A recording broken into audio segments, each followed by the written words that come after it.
বর্তমানে সরকার শীঘ্রই একটি সমন্বিত হেলথ কার্ড চালু করতে পরিকল্পনা গ্রহণ করেছে, যার মাধ্যমে দেশের প্রতিটি নাগরিকের স্বাস্থ্য তথ্য ডিজিটালি সংরক্ষিত থাকবে।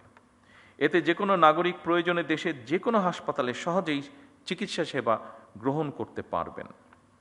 এর পাশাপাশি বর্তমান সরকার ধাপে ধাপে একটি জাতীয় স্বাস্থ্য বীমা চালু করার পরিকল্পনা বা চিন্তাভাবনাও করছে, যাতে করে নাগরিক চিকিৎসা ব্যয়ের কারণে আর্থিকভাবে ক্ষতিগ্রস্ত না হন।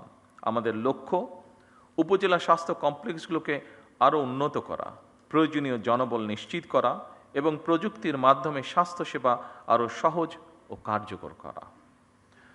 সম্মানিত সকল উপস্থিতিবৃন্দ, চিকিৎসকবৃন্দ,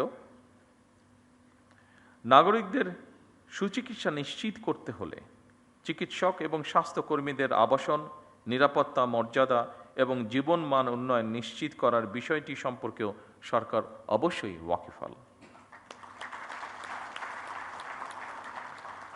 এ ব্যাপারে সরকার সাধ্যমতন যথাযথ পদক্ষেপ গ্রহণে বদ্ধপরিকর। এই সম্মেলনের মাধ্যমে আমি একটি কথা আপনাদের সামনে তুলে ধরতে চাই। প্রত্যেক উপজেলা স্বাস্থ্য ও পরিবার পরিকল্পনা কর্মকর্তা নিজ নিজ এলাকায় একটি কার্যকর, জবাবদিহিমূলক এবং মানবিক স্বাস্থ্যসেবা গড়ে তুলতে নেতৃত্ব দেবেন। একটি সুস্থ জাতি গড়ার যে স্বপ্ন বা যে আকাঙ্ক্ষা আমাদের মধ্যে রয়েছে, সেই আকাঙ্ক্ষাকে বাস্তবায়নের রূপ দেওয়ার মূল কারিগর কিন্তু আপনারা। আমরা সবাই মিলে একটি স্বাস্থ্য ব্যবস্থা গড়তে চাই, যা হবে সবার জন্য সহজলভ্য, কার্যকর এবং মানবিক। আপনারা একটি জবাবদিহিমূলক, টেকসই এবং জনকেন্দ্রিক স্বাস্থ্যসেবা ব্যবস্থা গড়ে তুলতে সক্ষম হবেন, আমি দৃঢ়ভাবে বিশ্বাস করি। আপনাদের প্রত্যেককে নিজ নিজ এলাকার কর্মস্থলকে একটি স্বাস্থ্য মডেল সেবা কেন্দ্রে পরিণত করবেন, এটিও আমাদের প্রত্যাশা বাংলাদেশের একজন নাগরিক হিসাবে। সম্মানিত সকল উপস্থিতিবৃন্দ, আপনাদের সামনে যে কথাগুলি আমি এতক্ষণ তুলে ধরলাম, এই কথাগুলো আমাদের ম্যানিফেস্টো, আমাদের পরিকল্পনা, আমাদের চিন্তা ভাবনা সকল কিছুকে সন্নিবেশিত করে লিখিতভাবে আমি আপনাদের সামনে উপস্থাপন করেছি। আমার লিখিত বক্তব্যের যে শেষ কথাটি বলেছি সেটি ছিল আমার লিখিত বক্তব্যের শেষ লাইনটি। তারপরে কয়েকটি লাইন আছে, সেইটু বলার আগে আমি আমার নিজস্ব দু একটি কথা আপনাদের সামনে আমি শেয়ার করতে চাই। আমরা প্রায়, বিশেষ করে বাংলাদেশের থেকে যারা চিকিৎসা সেবায় উচ্চতর ডিগ্রি নিতে চান, বা আমরা নিজেরাও অনেকেই যখন যে কোনো কারণেই বিদেশে যাই, আমাদের দেশের অধিকাংশ মানুষই কম বেশি ইউকেতে যান। আমার বক্তব্যে আমি এনএইচএস কথাটি উল্লেখ করেছি। এই এনএইচএস শব্দটির সাথে আপনারা প্রায় প্রত্যেক চিকিৎসক কম বেশি জড়িত। কেউ কেউ হয়তো যাবার সুযোগ হয়েছে যাদের, তারা দেখেছেন ব্রিটেনে তারা এনএইচএস নামক তাদের একটি ব্যবস্থাপনা আছে তাদের হেলথ সার্ভিসে। আর যাদের পক্ষে যাওয়া সম্ভব হয়নি, নিশ্চয়ই আপনারা বইপত্র থেকে অথবা সহকর্মীদের কাছে বিষয়টি সম্পর্কে শুনেছেন। আমি যেভাবে যে কোনো কারণেই হোক, রাজনৈতিক দুর্ভাগ্যবশতই হোক, আমাকে অনেকগুলো বছর ইউকেতে থাকতে হয়েছে। এই এনএইচএসটিকে আমি কাছে থেকে দেখার আমার সুযোগ হয়েছে। আমি এনএইচএসের প্রশংসায় যাচ্ছি না, আমি কিছু বাস্তবতা তুলে ধরার চেষ্টা করছি আপনাদের সামনে। এনএইচএসটি গঠিত হয়েছিল 1948-এ, খুব সম্ভব 5th of জুলাই কাজটি শুরু করেছিল তারা। আজকে প্রায় 75 বছর হয়ে গিয়েছে।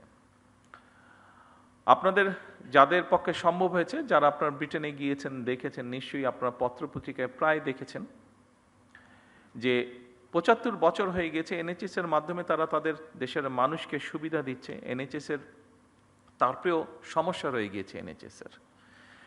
অবশ্যই ব্রিটেন আমাদের থেকে অনেক ধনী একটি রাষ্ট্র। সেই ধনী রাষ্ট্র তাদের এই মুহূর্তে জনসংখ্যা খুব সম্ভব, যতটুকু আমার ধারণা আছে, 7 কোটির মতন।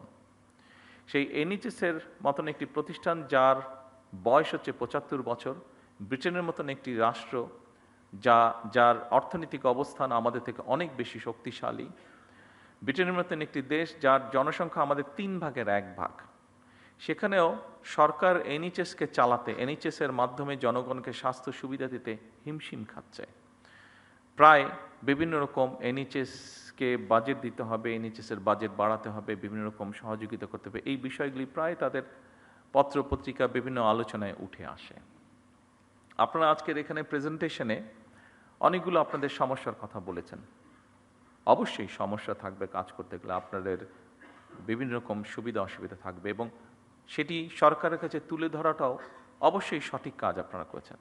তবে সকল চিকিৎসকবৃন্দ উপস্থিত সহ আরও যারা এখানে উপস্থিত আছেন, দেখুন আমরা কিন্তু এদেশেই হয়েছি। এখানে আমরা এই হলরুমের মধ্যে যতগুলো মানুষ আজকে আমরা এখানে উপস্থিত আছে, প্রত্যেকটা মানুষ কিন্তু আমরা এই বাংলাদেশে জন্মেছি, প্রত্যেকটি মানুষ আমরা এই বাংলাদেশেই বড় হয়েছি। কাজে এই দেশের রাষ্ট্রের কি অবস্থা, এই দেশের মানুষের কি অবস্থা, আমাদের সমাজের কি অবস্থা, এগুলো আমাদের বোধহয় কাউকে বলে দেবার বা বুঝিয়ে দেবার প্রয়োজন নেই। প্রত্যেকটি জিনিসের সাথে আমরা পরিচিত।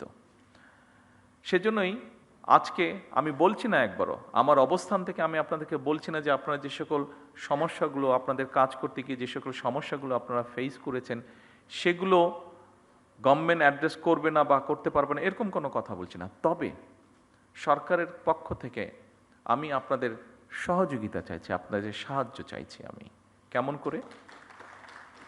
দেখুন, যেই কথাটি আমি বললাম যে আমরা আমাদের দেশের অর্থনৈতিক অবস্থা বলুন, সামাজিক অবস্থা বলুন, প্রত্যেকটি জিনিস সম্পর্কে আমরা জানি, ধারণা আছে। আমি আগেই বলেছি যে এনএইচএস-এর মতন একটি প্রতিষ্ঠান যেই দেশে আছে, সেই দেশকেও হিমশিম খেতে হচ্ছে সেটিকে সাপোর্ট দেওয়ার জন্য। তাদের থেকে অর্থনৈতিকভাবে আমরা অনেক পিছিয়ে আছি। আর এর মধ্যে কি হয়েছে না হচ্ছে আপনাদেরও কম বেশি ধারণা আছে। আমি সেই বিতর্কে যাচ্ছি না, সেই বিস্তারিত বিবরণেও যাচ্ছি না। আমরা যদি প্রত্যেকে, যেমন যেই প্রেজেন্টেশনটি প্রথম দিকে আমরা দেখেছি একটা বইয়ের বিভিন্ন পাতা, ওই বইটা মনে হয় আপনাদের কাছে আছে, এখানেও আছে, এটা 6 নম্বর পেজে স্বাস্থ্য প্রতিমন্ত্রী সাহেব, আমি ওনাকে তখন বলছিলাম যে আবর্জনার একটি উপজেলা স্বাস্থ্য কমপ্লেক্সের সামনে একটি অ্যাম্বুলেন্স দাঁড়িয়ে আছে এবং সাইডে অনেকগুলো আবর্জনা পড়ে আছে। এটা স্বাস্থ্য প্রতিমন্ত্রী সাহেব উনি বলেছেন যে এই ময়লাটাকে পরিষ্কার করার জন্য খুব বেশি রিসোর্সের প্রয়োজন নাই, এটিকে পরিষ্কার করার জন্য একটি ইচ্ছা শক্তির প্রয়োজন, এটিকে পরিষ্কার রাখার জন্য একটি মন মানসিকতার প্রয়োজন। যেটুক পরিমাণ রিসোর্স সেটিকে ম্যানেজ করার জন্য আছে, মনে হয় আপনারা যদি স্ব প্রতিষ্ঠানে চেষ্টা করেন, নিশ্চয়ই সিচুয়েশন কিছুটা হলেও পরিবর্তন করা সম্ভব।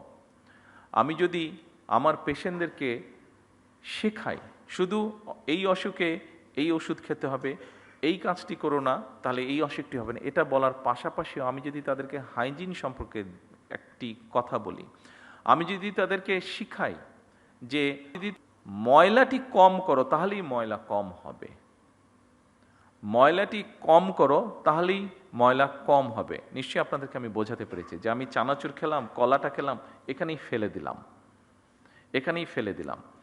এই অভ্যাসটিকে যদি কোনোভাবে আমরা পরিবর্তন করাতে পারি তাহলে ময়লাই তো কম হচ্ছে।